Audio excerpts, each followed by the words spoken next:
Thank you very much. Good morning, everyone. It's great to be here and part of this conference. Contrary to what's been advertised, I'm not just going to be talking about policy itself, which some of you may be relieved to hear after last night. I'm going to be talking about how design can be used both in policy and practice to deliver better quality spaces and places.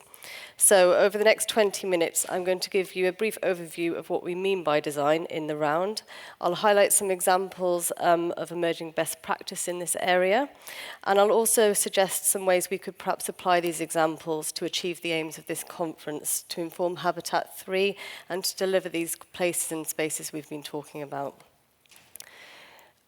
So to briefly orientate you about where I've come from, I'm from the UK Design Council. We're a charity that exists only for public benefit. In 2011, we merged with CABE, the Commission for Architecture and the Built Environment, which some of you may have heard of. CABE was set up by the UK government following a report by Lord Richard Rogers, the Urban Task Force, whose aims were to establish a vision for Britain's cities based on principles of design excellence, social well-being, and economic responsibility. Over the last 15 years, CABE and now the Design Council have worked with all participants in placemaking, from governments at central and local level, developers of all varieties, and also, more importantly, I would say, communities themselves to create these places and spaces we've been talking about. And you may have also have heard of our CABE Space Unit, which focused entirely on the urban realm, delivering advice to government, new research, and also developing best practice. I should also say, for the purposes of this talk, I'm not going to differentiate good placemaking with creating good quality spaces because I don't think you can separate the two. So this is our charitable objective, as I've just described, improving lives through design. And in terms of our focus, really we look to apply design methodologies to tackle the really big issues facing societies across the world, be they stimulating business growth, transforming public services, or creating the places that we've been talking about here at this conference. And I also just wanted to touch on the fact that we do now work internationally, which means that the best practice that we've developed in the UK is now being applied abroad and also evolving dependent on the place and the situation and the culture that it's tackling. We're working with various countries, including Oman and southern Australia. So obviously those places have very different issues that they're trying to tackle and also cultures. So what do we mean by design? I thought I'd start from a quote, or with a quote from every designer's pin-up, Steve Jobs. Our understanding of design is that it's a process, not just an output. Design is a method or a set of principles which are profoundly human-centered and at the core of everything that we do at the Design Council.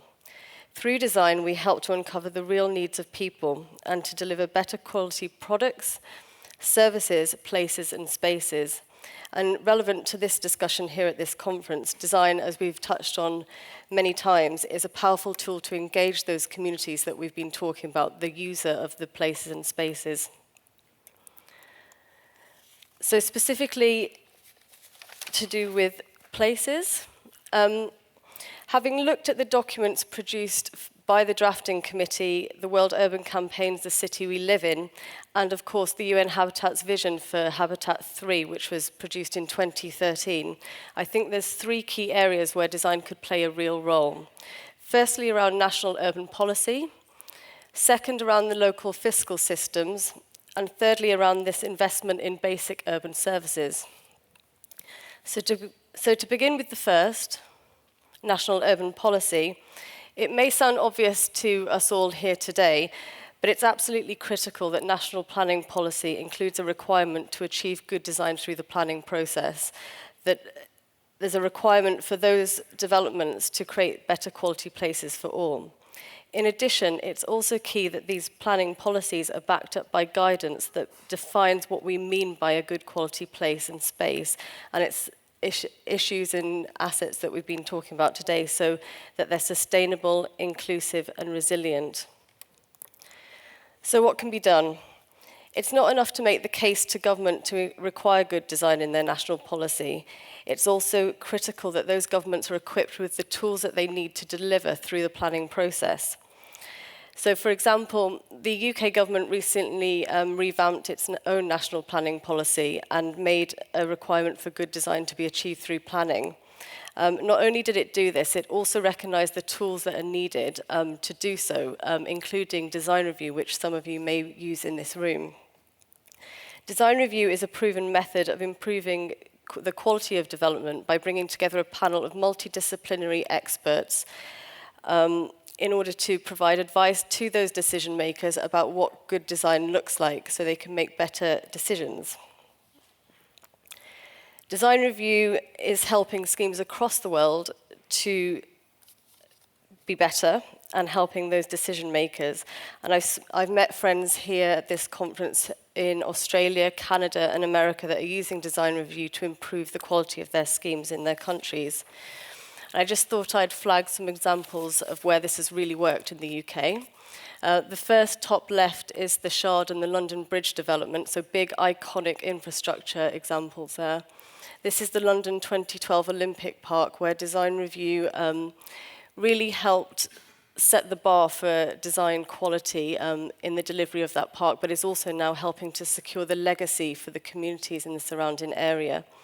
And of course, public space here, design review creates spaces where people are comfortable enough to take their shoes off, as you can see in the slide above, but also helps people to walk on water in the one just here. So we've talked briefly about how design can help individual schemes themselves. I wanted to look at how design can also help cities deliver their vision for places at a strategic level. So in the UK, moves to devolve powers to a local level have seen a renewed focus on the socio-economic return from investment in the built environment. And here's why. This research from Centre for Cities demonstrates the economic values of cities in the UK, and I'm sure it's the same story across the globe. Cities in the UK, through devolution, are now being granted new planning powers and funding to deliver new housing and infrastructure to stimulate local economic growth. It was therefore critical for us at the Design Council to look at how we could help make sure that this public investment in the built environment delivered maximum impact for the citizens. Recognising this potential, we've been working with cities at this strategic level to help them bring forward the development they need to become attractive places where businesses want to locate, but also that attract the people that can work there. This includes mechanisms that I've touched on, such as design review, but also we're now seeking to build capacity within those cities through training for decision makers and also tools to to facilitate genuine participation.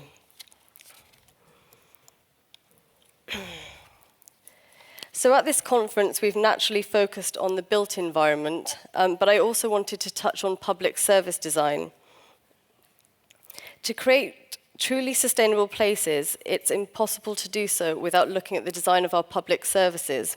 For example, how can we really create a successful public space, hospital, or school without working first with the user to look at their needs? At the Design Council, we're now looking at how we can integrate the design of the built environment with the design of our public services. In an age of austerity, we're working with local governments using design to tackle frontline challenges to co-design better public services with the people that use them. This requires government to have the confidence to create the space for that innovation, but also to break down the traditional silos that exist between the different designing communities. By integrating our approach to place and public service design, we can start to demonstrate how good quality places can deliver objectives across government departments. For example, in the UK, we're facing huge challenges, health challenges through inactivity and bad diet.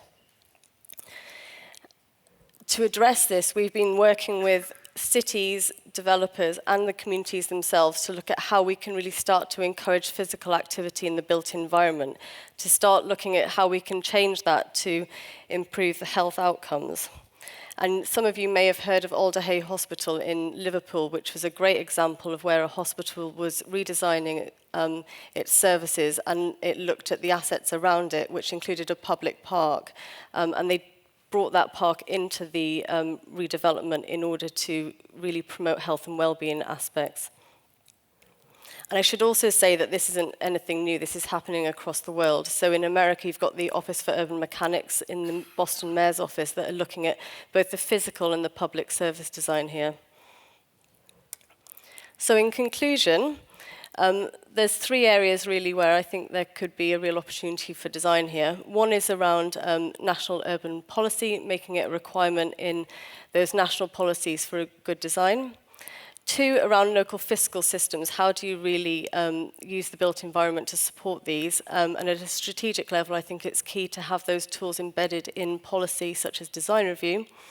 And three, looking at public service design, really starting to integrate the design of our built space with our public services. So there's something, I hope, that stimulates debate there.